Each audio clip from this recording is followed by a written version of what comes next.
Exactamente, porque del otro lado vamos a recibir a Nicolás Fuster. Él es magíster y maestría en ciencia política y además es coordinador para Sudamérica de Italia Vive. ¿Cómo te va, Nicolás? Muy buenos días. Marcelo Rojas te saluda. ¿Cómo estás? Hola Marcelo, ¿cómo estás? Buen día para vos y para Melissa y para el resto del programa. Bueno, bienvenido al programa. Y recién en uno de los títulos de la semana estábamos hablando de Italia. ¿Qué está pasando con Italia, con los números del COVID? Dicen que este país superó los 100.000 muertos y aparentemente se agravaría la situación con la aparición de nuevas variantes del virus, donde estaba leyendo ayer que Italia tendría pensado declarar zona roja a todo el país hasta Pascuas. ¿Es así? Seguramente se declare todo el país zona roja. Eso es muy probable, probablemente ocurra el lunes. Los números están aumentando, los contagios. No tanto las muertes, pero los contagios sí. Quiere decir que que el virus claramente no es tan letal como antes, pero de ninguna manera esto quiere decir que haya que debilitar, ¿no?, las medidas. Hace poco cambió el gobierno en Italia.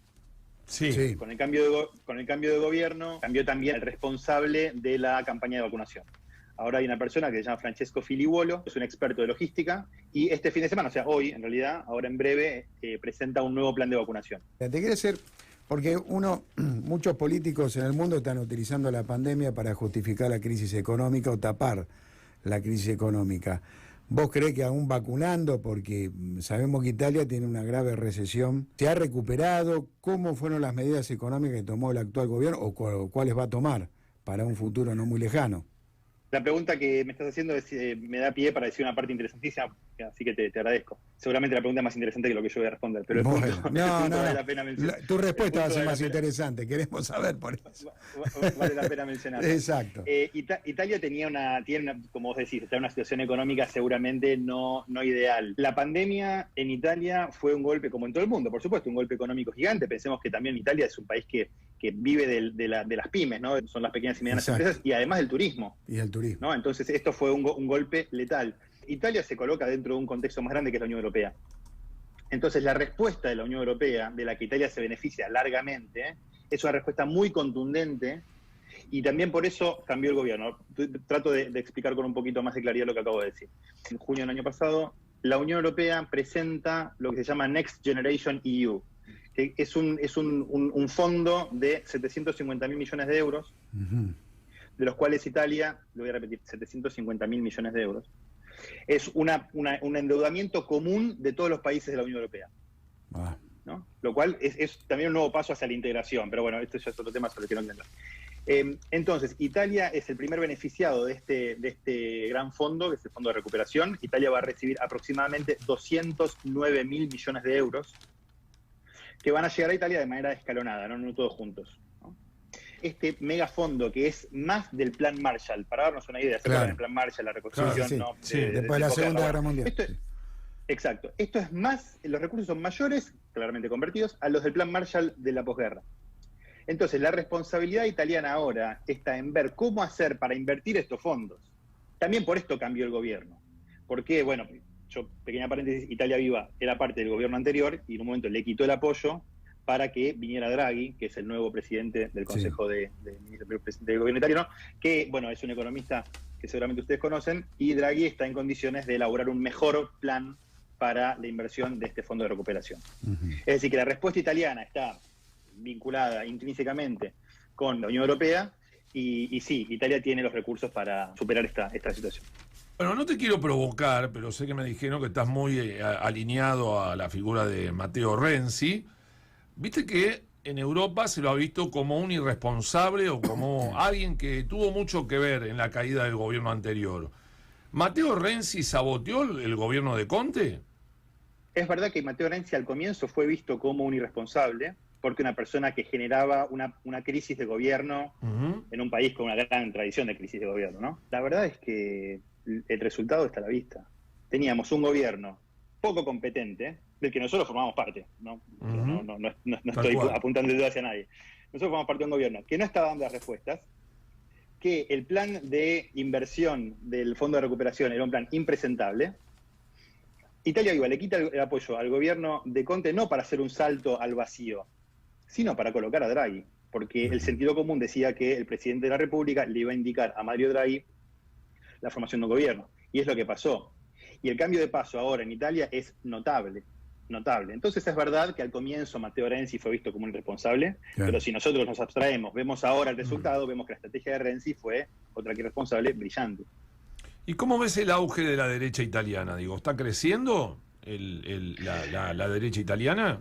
El gran conglomerado de derecha italiano, que son varios partidos, tiene un porcentaje en los sondeos muy alto. Sí. Son 3 partidos, de los cuales los 2 mayores, los 2 que tienen más consenso, son partidos de derecha radical, no son la vieja centro-derecha, no sé, democristiana, europea.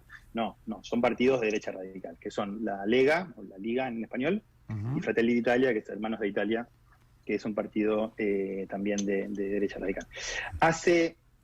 En el 2019, Matteo Salvini, el líder de la Liga, que en ese momento formaba parte del gobierno, el primer gobierno de Giuseppe Conte, él había dicho: queremos las elecciones anticipadas para capitalizar el consenso que tenemos y que nos den, que me den, dijo él, plenos poderes para llevar adelante nuestro programa. Plenos poderes. Sí. No es compatible con la democracia, quiero decir. La democracia es el pluralismo y es la división de poderes, peso y contrapeso. Veo que la politóloga está diciendo que sí con la cabeza, ¿sí?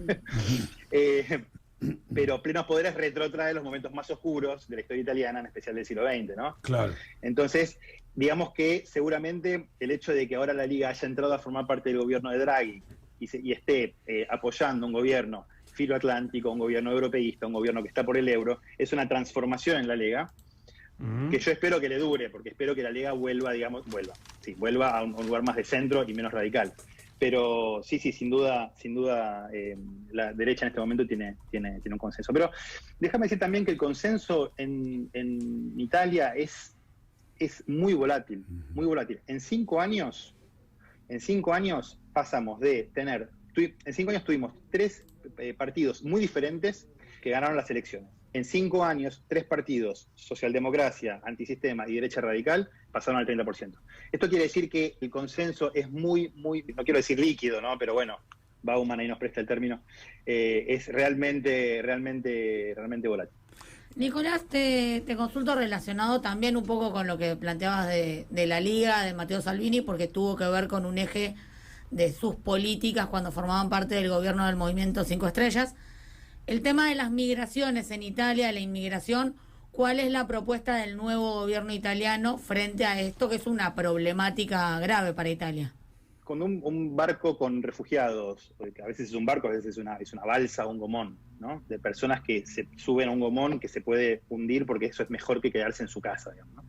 Cuando ese grupo de personas llega a la pequeña isla de Lampedusa, que está frente a África, esas personas no llegan a Lampedusa, no llegan a Italia, llegan a Europa. Entonces la única respuesta posible es una respuesta europea. Todavía Europa no tiene las competencias para hacer esto. Los estados tienen que ceder un poquito de su soberanía, dárselo a Europa para que Europa pueda tener una respuesta respecto de esto.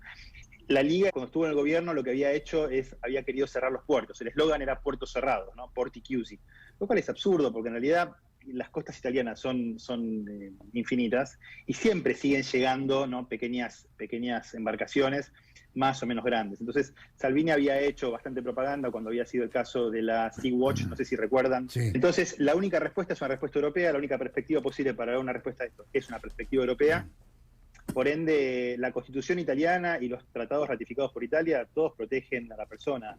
O sea que, digamos, bloquear la entrada a los puertos, yo sé que puede ser una estrategia para ganar consensos, pero como le pasó a la Lega, pero en realidad la única respuesta posible para resolver el problema a largo plazo es una respuesta europea, y una respuesta europea que también tenga que ver no solo con recibir los desembarcos, sino también con la integración de estas personas y la distribución en toda Europa, ¿no? Algunos países, por ejemplo Polonia, Hungría, rechazan recibir las cuotas de refugiados que les corresponda. Bueno, en algún momento esto va a cambiar.